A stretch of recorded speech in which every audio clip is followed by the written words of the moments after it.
Shalom Chavrim, I'm Steve Ben-Nun. You're watching Israeli News Live here with my wife, Yana Ben-Nun. We're at the Steve and Yana chat, and but I guess if I say that, I'm sure now the little spiders out there that Google has that are tracking every word we say, they probably have Steve and Yana as some kind of horrible entity to block immediately, silence, shut them up. Well, we are on a red list. I'm sure. Well, you know you're on the red list. In fact, you know what? It's interesting you mentioned the red list. And we have a very special guest we're going to speak about here in just a minute, Deanne Loper. Yeah, Loper. And, but, you know, you mentioned the red list. And we were told we were on the red list when Obama was president, and it was one of his Secret Service agents that told me this. Well, that agent's wife has asked me to contact her. When? I just got the request. So I will be making a phone call here in the not so distant future. I'm curious as to know why. Wow. Anyway, without waiting anything else, that's the mystery begins of the broadcast today. Yana, can you introduce our guest today? Yes, we have a very special guest today. Our sister in Christ. She's been sister in Christ for 31 years. Her name is Diane Loper. Hello, Diane. How are you doing? Are you here? I am here, Yana. Thank you so much for having me on, both of you. Thanks. Yes, and why did we bring this sister on? Well, this sister is an author. She wrote a book here that you can see, Kabbalah Secrets Christians Need to Know. In-depth study of the Kosher Pig and the gods of Jewish mysticism. Now, the reason that she wrote this book is she told me about a video it was a discussion on a Benny Hinn show. Rabbi Itzak Shapira was discussing his book that he wrote, The Return of the Kosher Pig, and I have this book here with me. I'll just show it to the people right here. I better show it to them. Yes. And you know, Steve, there is this Kabbalah, Talmud, and Zohar creeping into the Christianity through so-called Christian leaders like Benny Hinn. I don't know what is his Bernis, name. that's Rabbi Bernis. And the odd thing is I believe it's actually Rabbi Bernis that made a comment on the second book I wrote called Yam Suf. Wow.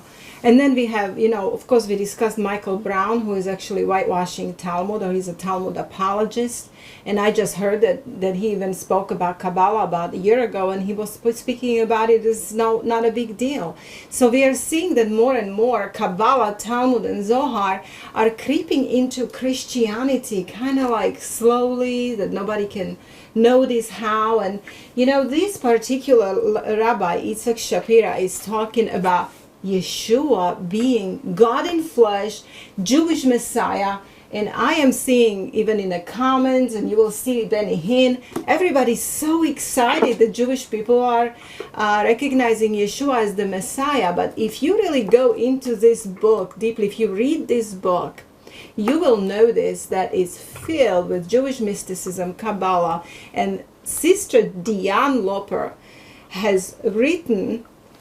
Can you go back? Yes, a rebuttal. A rebuttal to the return of the Kosher Pig. Now, she has been studying Kabbalah for 10 or 11 years, and now it's probably time to really ask her to introduce herself. Sister, can you tell us about your experience with Kabbalah? How long are you studying Kabbalah, and why did you go into studying Kabbalah? I was saved about 31 years ago. I was 24 years old when I got saved. And actually I was raised in the church, got away from that, and went deeply into the New Age movement and other forms of the occult.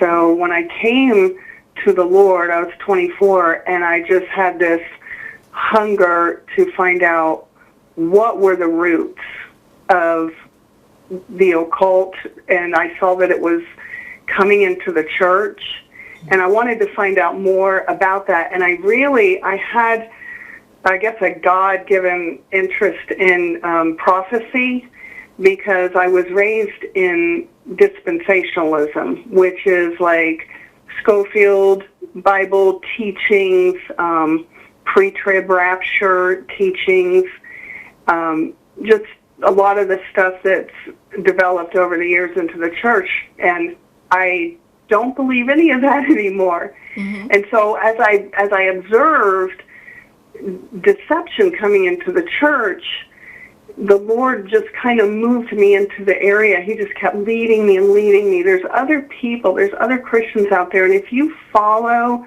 the trail of this, you're going to come to see what it really is. And it, at the root of it, of course, is Babylonian mysticism. Yes. And that is where Kabbalah comes from. That's all Kabbalah is. It's Babylonian mysticism. Yeah, Babylonian Talmud, the soul of the Talmud is actually Kabbalah mm-hmm. and Zohar, right? That's where the Noahide laws comes from, which we will come and actually talk about that as well. But can you tell us, why did you write a rebuttal to Return of the Kosher Pig? How is Rabbi Itzak Shapira explaining Jesus as the Messiah? Okay, I was actually working on another similar project, and I saw this video just pop up one day, and it got my attention because it said, I think the title was Shocking Interview of Rabbi on Benny Hinn. Mm-hmm. And so my first thought was, oh, wow, that's awesome. You know, a rabbi received Jesus. So, of course, I watched. Go ahead. How exciting. Yeah, I mean, it caught my attention. So I started to watch the video, and he said some strange things, but about an hour and a half into that, he said something really disturbing. He quoted scripture in Isaiah, and he said, when Yeshua comes back, he's going to come out of Edom and crush Edom. Some people might say it, Edom. And then he said that Edom is Christianity. So basically, Jesus is going to come, Yeshua will come and kill Christians. Yes, exactly. Right. And I was shocked at that. And I ordered the book. Mm-hmm. I had to know more. I read the book. Right. It's very technical, hard to read book, and I watched more videos. And the more that I listened, the more deep my concerns went. And I started really studying, and it was like I just set the other project aside and started writing. Yeah, you know, I did order a book myself as soon as you actually pointed my attention to this particular book and a video on the Benny Hinn show. And I listened to the video. I ordered book myself. I had no time to read it all. I only read bits and pieces. And when I read just a little bit of it for now, I mostly read your book, your rebuttal to it. And you are writing in your rebuttal pages where, you know, you're referring to Rabbi Shapira where he's writing things like Jews are the people who have divine spark, right? Like they're divine. And then he's also writing about how we are not to dismiss the Talmud. I mean, he does write some things that not everything in the Talmud is correct, but we are basically not supposed to dismiss the Talmud and Kabbalah, but he's actually praising a lot of Kabbalists and rabbis that are Kabbalists. So can you tell us, because you read the book and you actually wrote a rebuttal, can you tell us, like, for example, about Metatron? What is he writing about Metatron? Okay, I had done some research over the years about the angel Metatron, and you are right. Rabbi Shapira says that we should actually treat those extra-biblical sources with respect. Mm-hmm. And so he, at one point, I think he does a whole chapter on Yeshua being Metatron. And I was just like, oh, wow, that's incredible. Because Metatron is, I classify Metatron as a fallen angel. Right. He's written extensively about in Kabbalistic writings and in even the Talmud and in the third book of Enoch. So in Kabbalah, Metatron he's like the gatekeeper. They call him he's the one that gives knowledge, and he's called the lesser Yahweh, YHVH. The Tetragrammaton is his other name, and Metatron has 72 names, and he holds the keys of knowledge, and he sits in the middle of the Sephirot tree. We can go into the Sephirot tree because I saw that Shapira was including illustrations of the Kabbalah tree of life, which is really the tree of knowledge of good and evil, and the Sephirot tree. So Metatron's cube is the six-pointed star, and it's the hexagon. And so maybe I could just read you like one quote here. Mm-hmm. This doesn't exactly touch on Metatron, but it does. This is from the Zohar. And Metatron's cube there's like 7 doorways that you have to go through to ascend the Sephirot tree of knowledge. Because in Kabbalah, this is why I wrote the book. I want Christians to understand that the God of the Babylonian Talmud and today's rabbinic Judaism and Kabbalah is not the God of the Bible. That's true. Very true. When I was growing up, I mean, all I ever heard, and when I got saved again, oh, Jesus is coming, and it's the second coming for Christians. It'll be the second coming of the Messiah, but because the Jews didn't receive him, it'll be the first coming for them. It's not the same at all. So creation, redemption, everything is different, and that's why I wrote this book. Yes, and you are correct, sister, because about 99%, I would say, of Christians or Zionist Christians or Christians in general, they think that Jewish people whose religion is Judaism and adhere to Judaism and rabbis, that they are just pious, religious people who study Old Testament, right? That's the Torah, that they think that Torah is just an innocent Old Testament. And they have no idea that they study Talmud, that Talmud reverses the Old Testament. Every time it cites it, it reverses it and perverts it. And that the soul of the Talmud is actually Kabbalah and Zohar, which is Jewish mysticism. And like you said, the God of Judaism is not God of the Bible. Well, I'm going to give everybody a shocker. The creation myth. Okay, Paul the Apostle said, do not give heed to Jewish fables. Right. In the creation myth, there's a God above Elohim. Elohim is the God of Genesis. That's the God that we Christians believe in. But in Kabbalah, the God above that is called Ein Sof. Right. And the Sephirot tree has, depending on which part of Kabbalah or which system of Kabbalah you're into, it can have 9 or 10 spheres. And at the top is Ein Sof. And he emanated through engravings and markings and seals. And you got to keep those words in your mind. Anytime you see that, the whole universe of Kabbalah has the engravings of Ein Sof, and it's connected to 6 and 666. So the first emanation from Ein Sof is Keter.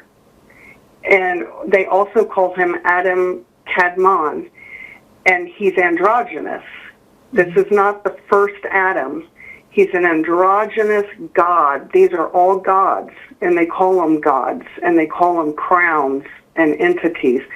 And so he's male and female, and then from Keter comes Bina and Chokmah. And that's where you get the Chabad, Lubavitch, that Chokmah, Bina, and Da'at. Da'at is formed under Bina, and that's the pit or the abyss. But Rabbi Shapira says in his book that Yeshua, or Bina, I may not be saying it exactly correct, Bina is a manifestation of Yeshua. Wow. But Bina is the feminine side of the Sephirot in Self tree. Mm-hmm. She's a god. She's the mother goddess. Right. Sometimes she's called Ima. And then Bina, this is where it gets disgusting. Bina and Hakma have sex. Right, right. And then they keep producing, and that's called Heros Gamos, and they have sex all the way down. The last one is Malkut. The last sphere on that tree is Malkut, and that is earth. All the other spheres are in the spirit world. Malkut is in the physical realm. That's earth, that's kingdom, and that's Shekinah or Shekinah. Right, right. Which is perversion of something. Like, Steve, you can explain. Like, Shekinah just is as indwelling of glory of Shekinah God. means dwelling. It's a biblical word. I mean, it's many, many times in the Bible. But let me just, for those that are watching, at the top of the tree, which I have here on the screen behind us, you have Keter, okay? And at the bottom, of course, Malachot. Malachot is the kingdom, is literally what that is in Hebrew. Keter, it literally means crown, is what that means. And of course you have Bina, and different trees that you have different names on the tree. I can tell you that because I just know it. But then you have Chakama, as Deanne was saying. So just because you may not see on this particular image those names in that order, each one of these trees they put out there, different people have different images on there, different names. And and I don't want to interrupt you, sister, because you're doing such a good job in explaining such confusing subject and so foreign to Christians, because this is totally crazy. I had to read this several times just to understand what this is. But you know how everybody says that Judaism is monotheistic religion, that they believe in one God. But that's not really true. That's not really true. They have actually several gods, right? And lesser gods. That is true. These, like I said, these entities are these spheres. They're called spheres or vessels of light, and they're actually referred to at times as kings or crowns, or there may be angels standing at each one of these, especially in the middle. That's where Metatron's cube is. Another interesting thing is the whole process of creation in Kabbalah is also called the divine lightning flash. And we can think of where Jesus said, I beheld Satan fall from heaven like lightning. So when Ein Sof had these emanations, it came down like a lightning flash. And what they say is those vessels could not hold the light of Ein Sof. And it gets really crazy. That's why it's all myths and fables. Yeah. But the vessels shattered, and that's where the divine sparks come from. And everything, the whole creation fell apart, and Adam Kadmon had to put it all back together. And Adam Kadmon then creates Adam of the Bible. Wow. And so at that shattering, they call it the shattering of the sparks. I just want to read a quote here, because Gershom Scholem, he says it much better than me, and I quote him quite a bit in my book. He was a philosopher and the first professor of mysticism, Kabbalah, at the Hebrew University. It was an actual course that they started back in the 50s, I guess. This is what Gershom Scholem says about this shattering of the sparks. The divine light is no longer in its proper place because the vessels were broken. There is nothing that was not damaged by the breaking. Nothing is in the place appointed for it. Everything is either below or above. So you hear that, as above, so below. Right. All being is in galut, and this is not all. Into the deep abyss there fell, as a result of the breaking of the vessels, forces of holiness, sparks of divine light. Hence, there is a galut, which is the diaspora or the dispersion. There's a galut of God himself, of the sparks of Shekinah, and these sparks are bound in fetters of steel. Now, when I read this, okay, and the Shekinah is in the abyss, waiting to come out, and she's not going to come out until she has enough people calling on her, and they call this critical mass. And when I read this, I think of Revelation chapter 9, mm-hmm. where the beast comes out of the pit. Yes, and also when you talk about Revelation, because just studying this, and we are in the middle of studying this, which we will be bringing out, and thank you so much for explaining, because you are studying it for years and years, a lot longer than me, or even Steve, but Ein Sof that you talked about, which is it's a supreme deity, right? Their God, Ein Sof. They call him Ein Sof. He's a God of forces. And in the book of Revelation, it says that the beast shall not consider the God of his fathers, but he instead is going to worship God of forces. Yes. Right? So he's going to be Kabbalists, or there will be, basically this Kabbalah is this movement, Jewish movement, to put entire earth into Kabbalah, to worship the Satan, the Lucifer, which is basically their God. It is a huge global movement, and I have another quote by a rabbi in my book that he admits that it's a conspiracy and that they're unknowingly seeding not just Gentiles but Jews. Yes. So I discovered something that shocked me.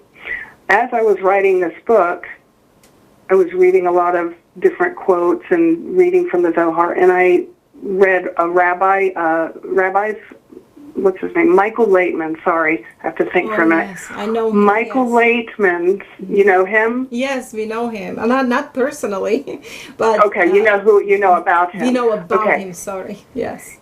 He's got the largest Kabbalah website on the internet. Yes. At least that's what he claims.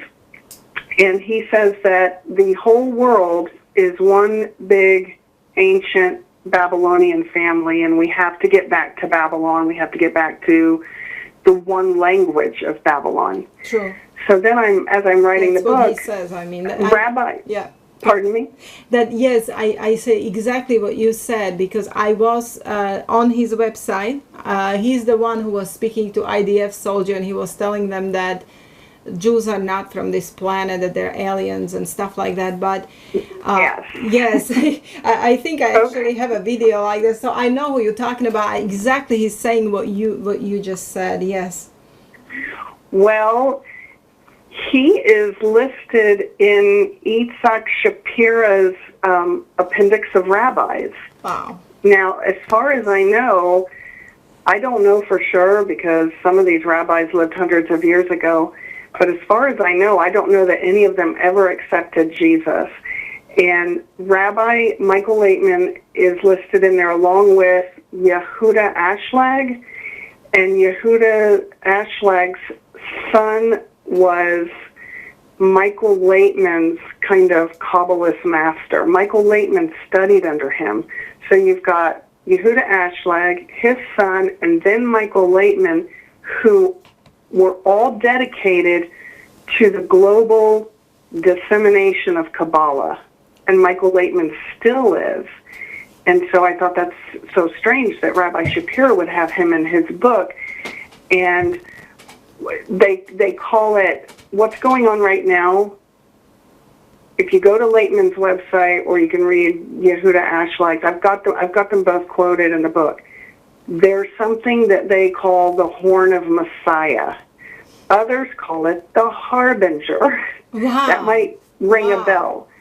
Wow. Okay, the horn of Messiah is the global.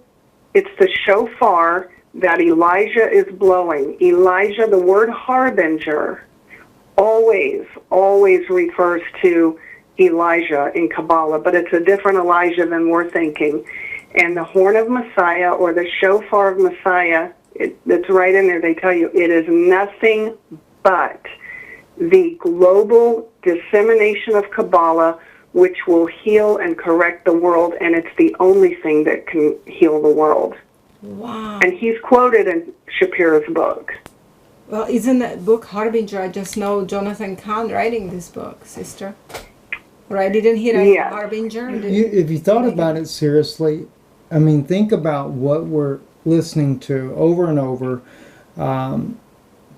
And these are things that have been going on for years, and no one's paying attention. It's like creeping in. The most well-known, well-respected amongst, whether it be evangelicals, Hebrew roots, every single aspect, every walk of life of Christianity has its own mentor in the background, and they're all working together. And the thing is, they have slowly but surely, they have steered those of the faithful to Yeshua, to Jesus. They have steered them right into the path of these Kabbalistic Talmudist teachers. Yes. And it doesn't matter what name it is. I mean, we're seeing names that I would have never dreamed that it would. I mean, you got Benny Hinn on there with Rabbi Bernis and this Rabbi Itzak Shapira. You have Mark Biltz. Mark Biltz. Mark Biltz just will have Dr. Michael Brown. Sister Deanne, isn't Mark Even Biltz? Perry Stone's name has been thrown into the ring. Because Perry Stone's really been big into bringing people to Israel, etc.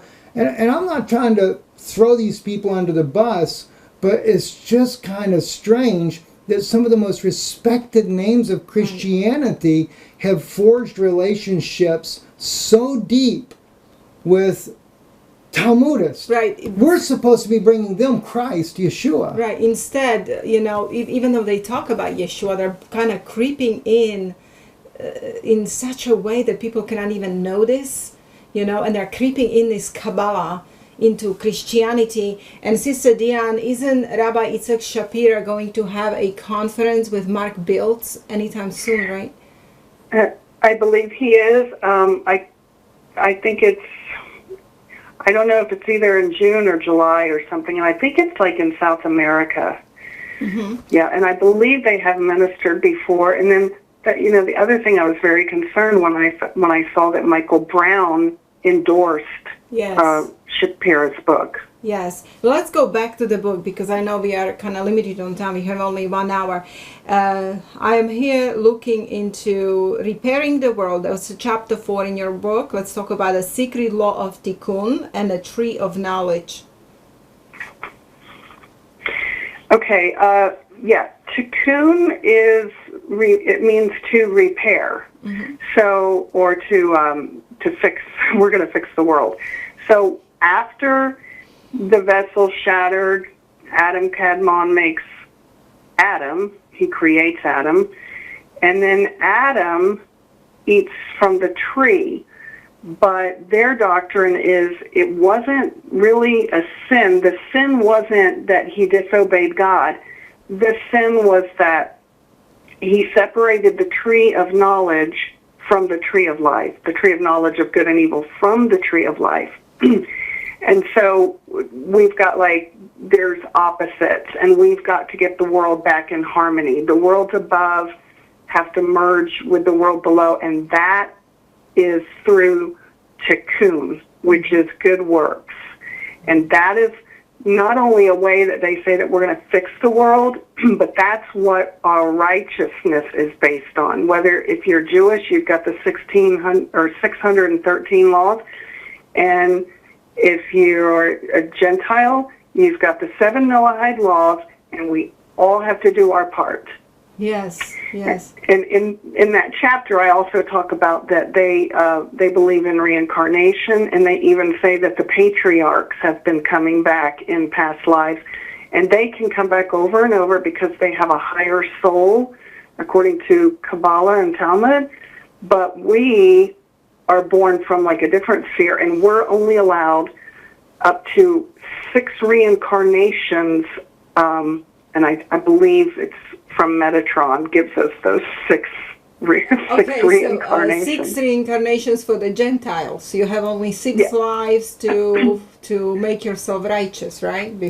Right, yeah. Right. And kind of interestingly, in a Kosher Pig, Rabbi Shapira also talks about Schneerson, and he talks about him, like, in few things, like he doesn't agree that he's the Messiah, like with the Chabad Lubavitchers, but he does agree he was a wonderful scholar and good man of God. Am I correct? Excuse me, I know that he does mention that in there, and it's been a while since I read that, so I can't remember exactly what he says, but I mean, he speaks highly of all the rabbis. Yes, all of these. I mean, he's got a list of 70 in there, and some I've heard of. Isaac Luria. Isaac Luria is the father of modern Kabbalah, and he's the one that came out with the more his form of Kabbalah and the Zohar with the shattering of the vessels and the need to repair the world. That all comes from Isaac Luria, and it's the main kind of Kabbalah that's followed today. Yes. Through my research is what I found out. Right. So basically the Tikkun Olam, which is repairing the world, don't they say that right now is the time, because it was prohibited for Gentiles to study Torah in any way or shape or form, but they're saying the time is now when it's time to disseminate Kabbalah among Gentiles as well. And they're saying that the Gentiles have a place in this Tikkun Olam, and they have to help the Jews to repair the world, and they have to help them through obeying Noahide laws and through servicing Jewish people, meaning because Gentiles apparently are from 3 evil spheres. They originate from evil spheres, and they don't have spark of God inside of them, just like the Jewish people do.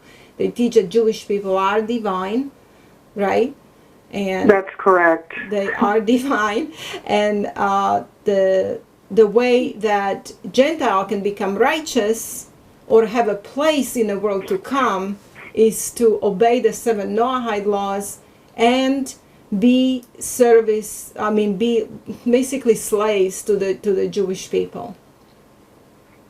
That's exactly correct. And one of the central themes of my book, I did a rebuttal on Shapira, but I brought a lot more in just based on some of the rabbis that he was referencing. And I found a quote, I found a prophecy. And this is the time that we're in right now. And this is from the Zohar. And this was kept secret. Just like Leviathan, there were secrets of Leviathan that were kept secret. The secret about the tree of knowledge coming back, the knowledge is going to be restored by the kosher serpent. But this prophecy right here is from the Zohar. It says, in the 600th year of the 6th millennium, the gates of wisdom above, together with and that's Kabbalah, together with the well springs of wisdom below, that's science and technology, will be opened up, and the world will prepare to usher in the 7th millennium. And that's where they say we're in right now, because the 600th year of the 6th millennium, according to them, was the year 1840. around the time of the Industrial Revolution when the technology really started to accelerate. And so we're in the footsteps, and that's why we're seeing so much of this, the Kabbalah, the Tikkun, the Noahide laws. Yes. Yeah. So, and it's see, redemption is a process. Yes. And one thing that Shapira says, it's redemption. This really upsets me when he says this because I'm a born-again Christian, and I know that you are born again, and Jesus said you must be born again, and he does say this many times in his video presentations. He says redemption is not personal, it's corporate, and nobody should be happy, nobody should be excited because the redemption will not come until the kingdom is established in Jerusalem. There's going to be a temple, there's going to be sacrifices. This is all false teaching. Yes, it is. Let me bring something up real quick, Deanne. You know, when you mentioned about this conference that was coming up, and this has a lot to do with what you're saying, I pulled it up just to see when Shapiro and of course Mark Biltz were speaking. It's actually in Colombia. And it may be in Africa as well. Listen to me now. June 1st to the 3rd, Sharit means remnant. All right? This is what Sharit means. It means a remnant. But it is a Jewish, Messianic Jewish Congress. It's in Spanish. Congreso Judeo Messianico Internacional. Okay? This is a 2019 remnant. The Jewish, Messianic Jewish Congress International are meeting. Now here's the danger that people may not realize. It was the Jewish Congress that signed the Nostra Aetate that united Catholicism with Judaism. Mm-hmm.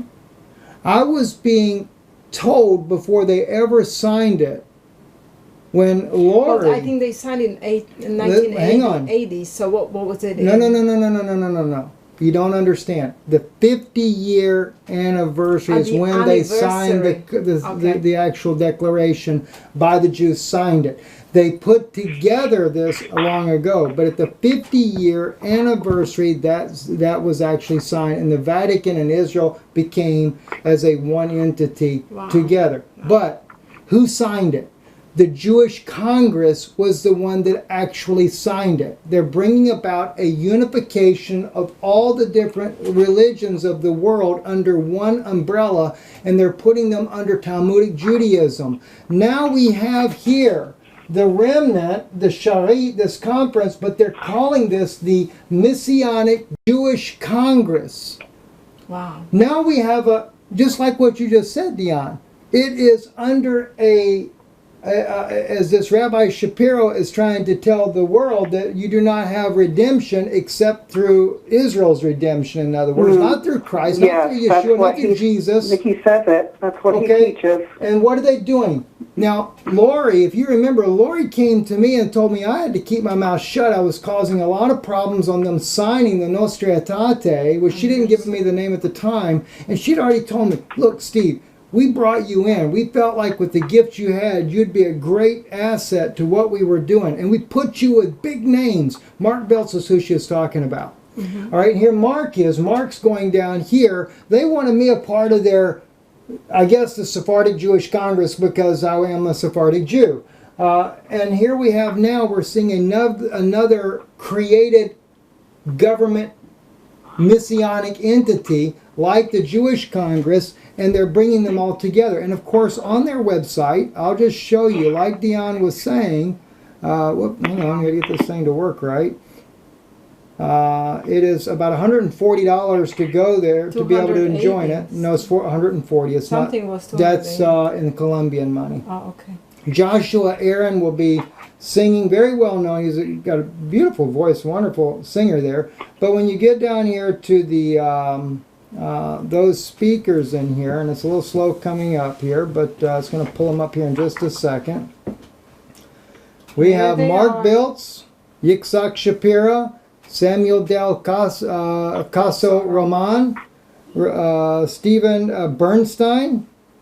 Bernstein, I believe, is how they call his name. And then you have Ezekiel Italki, and Raul Rubio, I guess, is a local Jewish Messianic pastor there. So they are working on bringing in all these religions. And of course, the thing is as I've been told through intelligence sources that I've been involved with over the years, the infiltration within all these religions. I mean, I was told by one of these infiltrators, that they were a Jesuit. Right. It is just, shocking. It doesn't stop shocking me day from day. Sister, as you told me, you study for 10, 11 years and you get shocked still from everything you're reading. But anyway, I want to come back to Sister Deanne because I want her to explain the Leviathan and the Six Transmigrations. Okay, Leviathan is, he is called the holy, sacred, or kosher serpent. Wow. Now, I do have I've got a quote in there. I can't get to it right now, but it's in there. It's in the book. It says, this secret was, this was kept secret for, I think, millennia, and to understand it, you've got to be initiated into the secret. See, going into this mystical state, this altered state of consciousness, they ascend up this Sephiroth tree, and then they have these visions or whatever they're doing. I don't go into that. I'm telling you what they do. And the kosher serpent, the serpent in the garden was apparently, they say, Adam's partner to do the final tikkun. He was supposed to help Adam repair the world once Adam Kadmon created Adam. But then he turned evil, but he's coming back, and he's going to help through technology. And the Leviathan plays a very big role. And the transmigration, there again, is reincarnation. Yes. Which brings up the city of Neom, the Saudi Arabia, where the Saudis, the Israelites, and the Egyptians are going to make a tri-city state. This is really what they're thinking that this big peace deal will bring about. And the Neom city is an AI, advanced technological city that Israel helped create. Yeah, and I am actually studying now how Kabbalah is connected to technology, even like this 5G, 6G, and it's going to keep going up till 12G, I believe. I don't want to talk about it yet because I'm in the middle of studying, and I want to bring out how Kabbalah is connected to technology. But it's just mind-boggling. And yes, this Leviathan, or a holy serpent, is supposed to come, right, Sister, like at the end, and they are supposed to have this feast of the beast, like they're supposed to eat the body of the Leviathan. That's correct. That God is going to make canopies. Is that what you call Sukkot? Yes. Out of it, out of his and then they're skin. going to have the feast. Yes. And he's also like the holy. He has something to do with the holy light, but. He will. He is. I named the chapter "The Return of the Kosher Serpent" because he is supposed to return as man's helper, and they even call him a beast. I've got a quote in there by a rabbi that calls him the technological beast. So basically, their Messiah that is returning is a serpent. It is a Leviathan. And we know what in Isaiah, Sister, you quoted Isaiah.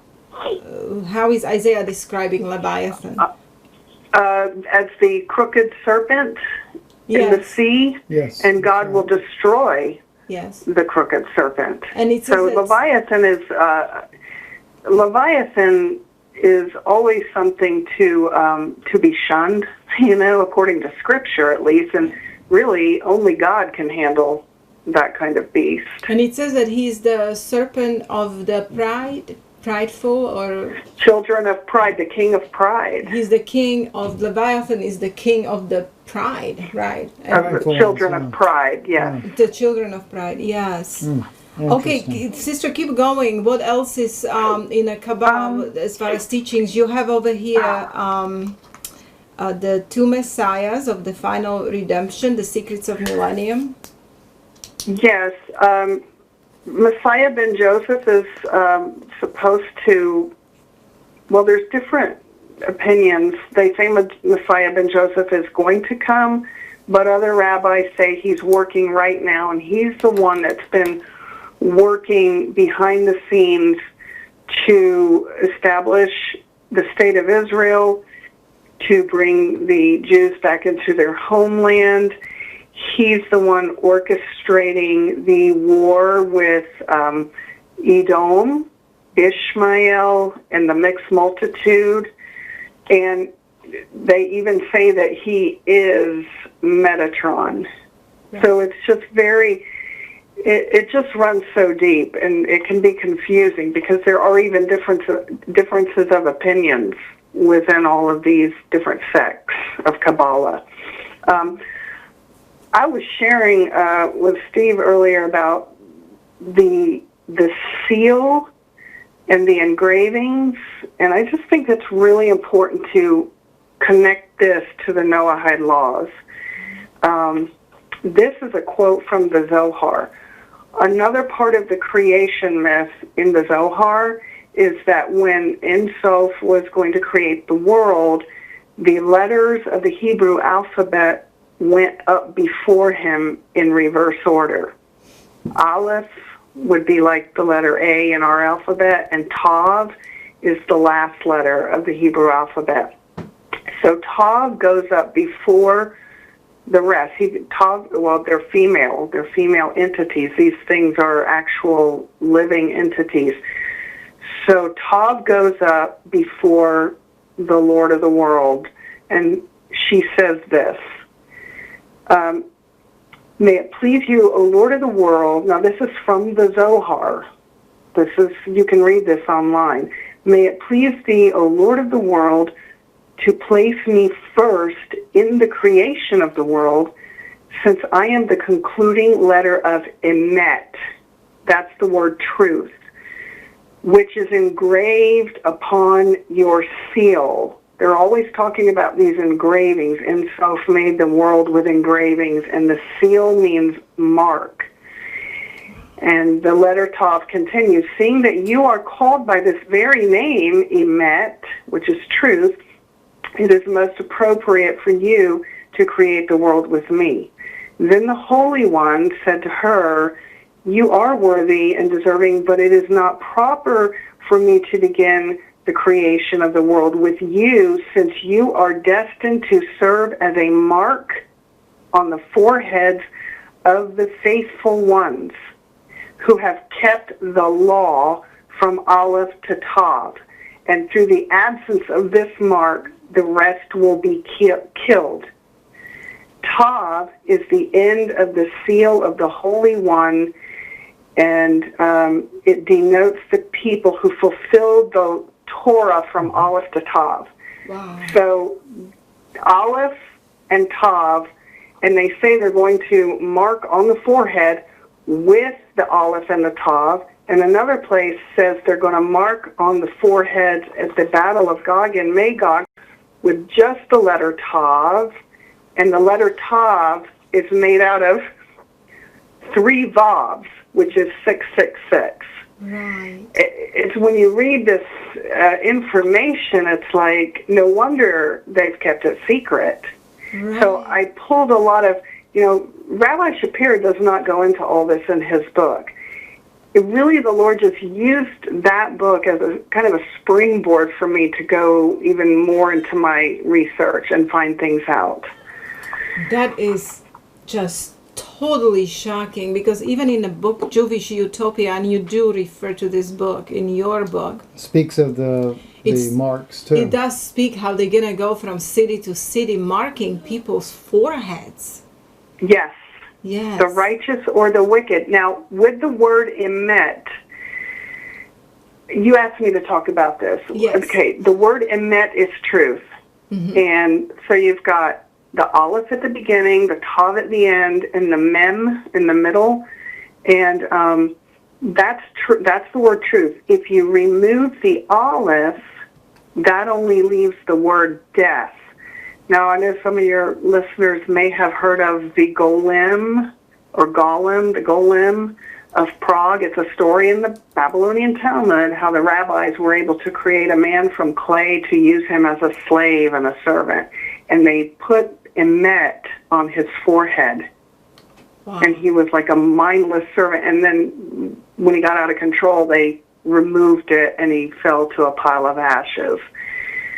But I was shocked as I was listening to you talk about the Noahide laws on so many of your programs, where I found this. We were talking about how there are the rabbis want to, not just the rabbis, some of our politicians want to defund the United Nations. Right. And I was looking around at some information, and there's actually an organization out there working to do this, and it's called EMET, right. E-M-E-T, Endowment for Middle East Truth. Right, and they're petitioning governments. I know some, I think, is it Sweden maybe, United Kingdom, America, and they're petitioning governments, and they're meeting in synagogues. It's a Jewish organization, EMET, like the what you just described, how connected it is to Kabbalah. And to the Talmud and to the Zohar, the very word. The Zohar. And they want to defund United Nations, dismantle United Nations, and for what purpose? Well, the Sanhedrin, established Sanhedrin in Israel, is asking to transfer the power of United Nations to the Sanhedrin International Court. Mm-hmm. Right. And that's what David Ben Gurion wrote in a interview years ago. I think it was in the late 50s, early 60s, that he predicted that the United Nations would move to Israel, and it would be the court of humankind to enforce all laws. Yeah, so it looks like they have a design, they have a plan that is specifically designed for this tikkun olam, which for their way of redemption, which is through laws and mitzvot, and for Gentiles it's through Noahide laws and basically service of Jewish people going under the umbrella of rabbis completely. Yeah. Which, can you talk about this utopian kingdom of Kabbalah that you, in chapter 10, you're talking about it? Just tell people, it's just kind of like in a summary here. And we have about 10 minutes left, but once we get done with that, I would love to get this video played. People really need to hear what Diane found on this video here with Shapiro. We are going to give them links so they can listen to the whole thing. You know what's shocking, Sister Diane? When you are watching this video and just reading through comments,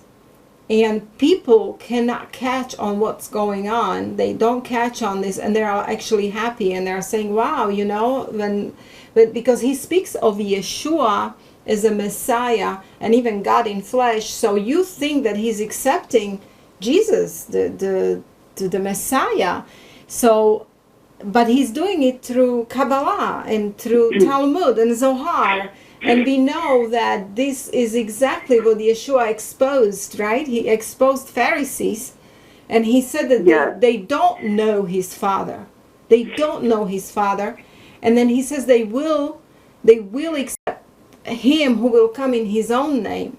But they didn't accept him. And I'm afraid, I'm so afraid that, what do you say? We talked about this. What's your idea about, do you think that they're going to actually call their Serpent, Leviathan, Messiah, Yeshua, just to confuse the people? Or, the other point that I make, the utopian kingdom, I've got some quotes by Rabbi Higger in there. It's a different kingdom, and it's a different kingdom that Shapira and others are presenting. Jesus said this deception will be it's going to look so much like the truth that if it's possible, the very elect will be deceived. Right. And that's so exactly right.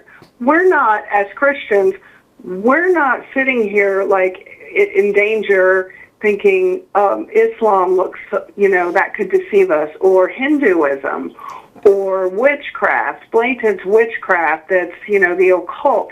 But a Judaism that looks just like or so much like the Old Testament Judaism, that could do it. And I stress this at the last chapter of my book. Jesus said, he said to Pilate, "My kingdom is not of this world. If my kingdom were of this world, my servants would fight for me, and I would not be delivered over to the Jews." And then Paul said, "Flesh and blood cannot inherit the kingdom of God. Corruption cannot inherit incorruption. And it's impossible to enter that kingdom unless you are born again." So one of the last things the Lord said, and I tell people all the time, if you don't get anything else, if you don't remember anything, remember that Jesus said, if they say the Christ or the Messiah is here or there or in the desert or the secret chambers, don't go. That's exactly. Don't believe it. Yeah. Don't follow them. Right, and so right in all you say. And one more and thing. that secret chamber they're trying to bring him through is Kabbalah. Yeah. Kabbalah, yes, through mysticism. And through yes. Zohar. Oh, yeah. Wow, we are in trouble. This is why I think they, Christianity because the thing is, not everybody will ever go and look at this video. They need to hear a couple of minutes of this. You can go ahead. I would like, if I could just say one more thing. Sure. I know that I believe it was you, Yana and Steve showed, I think it was Tovia Singer, Rabbi Tovia Singer was saying that 80 to 90% of converts either to Judaism or Noahide law are coming out of Messianic fellowships. They used to be Christians, and the Bible talks about a great falling away. So the last thing I would like to say, in my research, I think I decoded what the return of the Kosher Pig is. Yes. I was very angry at first. I thought it was, they're calling Jesus a pig, and a lot of rabbis do think of Jesus in those terms.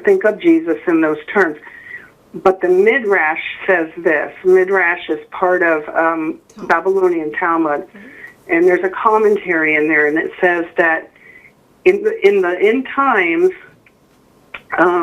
during this footsteps, this period that we're in of this process of redemption, there's going to be a transformational shift where Christians will return back to the law and ordinances, and they will reject Jesus, and that is what will make them kosher. And that's what we see happening. Wow. And I don't want to put words in Rabbi Shapira's mouth, but I've heard him say it many, many times. He calls those Christians in his videos to come out of that and come back to Judaism. Wow, I mean, this is where it's coming. Even Book of Revelation right now, the 13th chapter makes so much more sense, sister, doesn't it? Yes. It really makes more sense. It cleared it up. It cleared up the mystery, because so many years we've been trying to, who is the first beast? Who is the second beast? And, it's getting really clear, very clear who the beast is, and just by their prophecies, their own tikkun olam, what their redemption is about, the return back to the law. And then, of course, when you're Gentile, then you need to go under the umbrella of rabbis and Jewish people. And they're quoting this thing that you're going to go to the skirt of a Jew, and that the law shall come out of Zion. But it's not. They're basically putting all authority on the rabbis. But anyway, go ahead, Stephen, and play this a little bit for people. Let's play this clip here. Closer to the Lord than we've ever been, yes. But there is also a warning here. There's another alliance that has to be discussed. In Isaiah chapter 63, the day of the great and terrible day of the Lord, it says that the Lord will come out from a place called Edom, and he will crush Edom. Now, I'm just a broadcaster here, okay? In Jewish understanding, Edom is really talking about the Christianity. Okay, Christianity is called Say it again. Christianity is Edom. Okay. How's that? And Jesus will crush. It's a rather lengthy explanation, but Edom name was Esav. Edom name in the scripture is Esav. Esav. If you turn the letter Esav, flip them around, you get the name Yeshua. There will be some alliance, maybe a Catholic church, I don't know, between the Christians. When I say Christian, I'm not talking about the true believers, of course. I'm talking about either the Catholic Church and the Islamic world against Zion.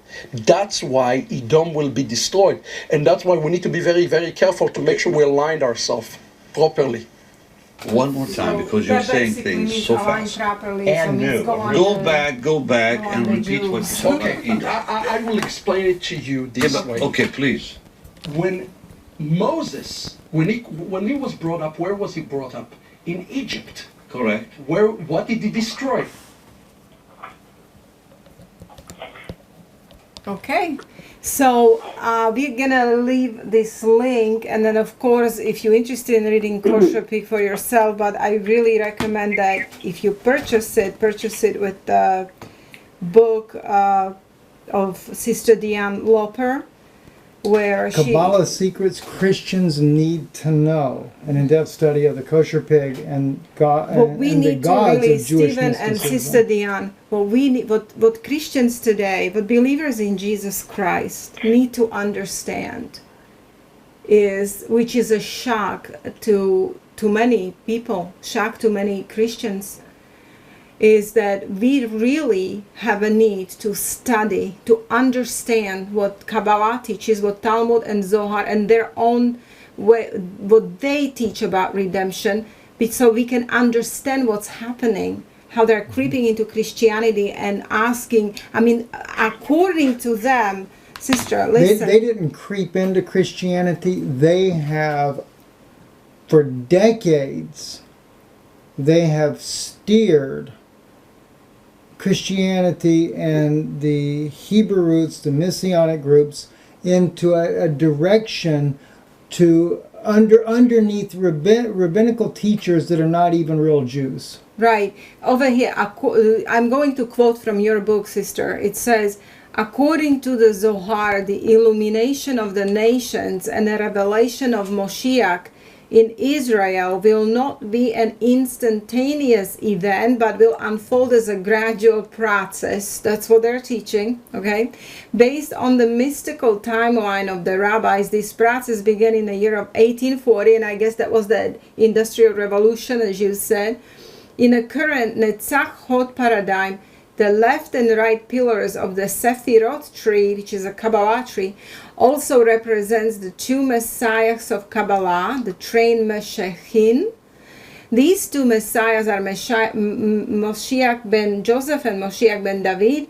Until recently, the mystery of two messiahs has remained largely unknown outside of Kabbalistic circles, but is now being revealed in small increments to accelerate the final redemption. So this is why they're proselyting everyone to Noahide laws, right? All Gentiles. They can you talk just really briefly, sister, the danger of Noahide laws?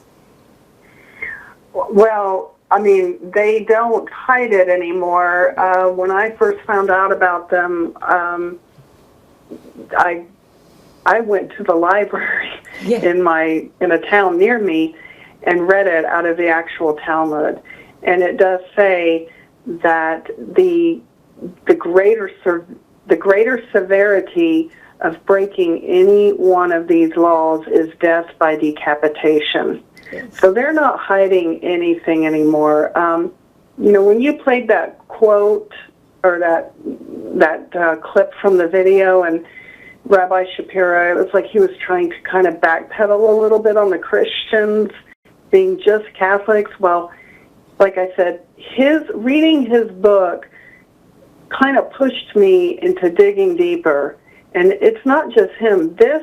I have quotes in my book by other rabbis that say Edom is all Christianity. That's exactly It's not right. just That's Catholic. exactly right. That's exactly right. That's what they teach in there. Yes. Maybe because he was, on Benny Hinn show, he didn't want to kind of insult. Yeah. Well, as the friend that I have in Israeli intelligence said to me, that he's even given me the time frame when the U.S. gets a limited strike by Russia. He said, Steve, whatever you do, don't go near a FEMA camp. He said, we this is Mossad Jews, intelligence. right. We are going to genocide in America. We're going to do genocide in America. That's not by race, there's that's a girl by on religion. YouTube doing videos trying to refute you two about these Noahide laws, but then yet she says at the same time that the state of Georgia has 30,000 guillotines for capital punishment. Now, what state needs 30,000 guillotines? And I've heard this rumor going around for years. For how many people is the state of Georgia putting to death on death row? We had ridiculous. We had Not enough courthouses. We had independent journalist Pamela Schubert on maybe 3 months ago or 4 months ago, and she spoke personally with army officers who told her face to face that those are being put all over United States, but actually it was Georgia and Montana, I think she said. Out of all places. But anyway, sister, thank you so much for coming on, and of course you probably are open to come on some other times if we we can discuss. We would love to have you back. I'm sure we didn't say it all in 1 hour, that is to be said, but thank you. You also sending me a lot of emails and help me with links to find any information on Noahide laws and what everything is connected to it, and I tremendously appreciate you very much. And we just by the power of Holy Spirit, you caught on to these things and you wrote this book. And by the way, she is a very good writer. I read the book and she writes it in a very understanding way. Let me just say this as well, because some people they say, well, why do you promote anything? They're promoting right now all this garbage like the Kosher Pig that is sending people straight to hell. I hate to say it that way, but they are. Right. We need some literature out there like Kabbalah Secrets by Diane Loper that can help put the true perspective on things. So I do encourage you to buy the book. And I don't say it lightly. I think you need to get it. You need to read it. You need to arm yourself, because some very bad things are coming. And it's not even expensive. It's only $9.99 on paperback. But it is written in a very, you can follow it so easily, understand it. And really you brought up some really deep things in this book, and really made it clear what Kabbalah is about, and we need this education right now so people don't get deceived into this. Yes. Because you see, I kind of cringe when I hear Michael Brown and Biltz and others. I already heard about 2 others, Steve, that tell people on big conventions of 700 people, somebody asked the pastor what he thinks of Noahide laws, and he said he's accepting them and he would accept it, and there's nothing wrong with it.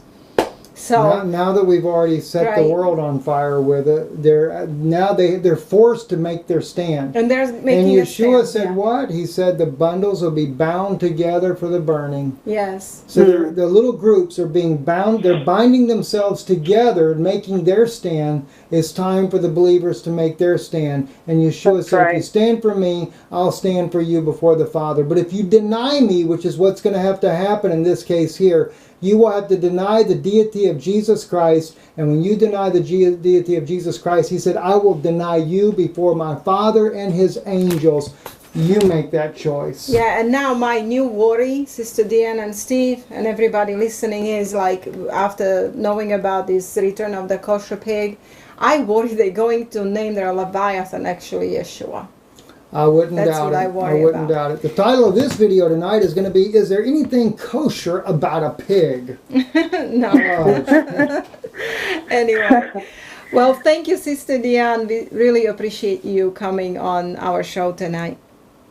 Yes. Well, thank you both so much for having me. It's pleasure, and I'm just so glad to have gotten to know you and to be able to have this opportunity to share. Thank you. Thank you. You have a good night.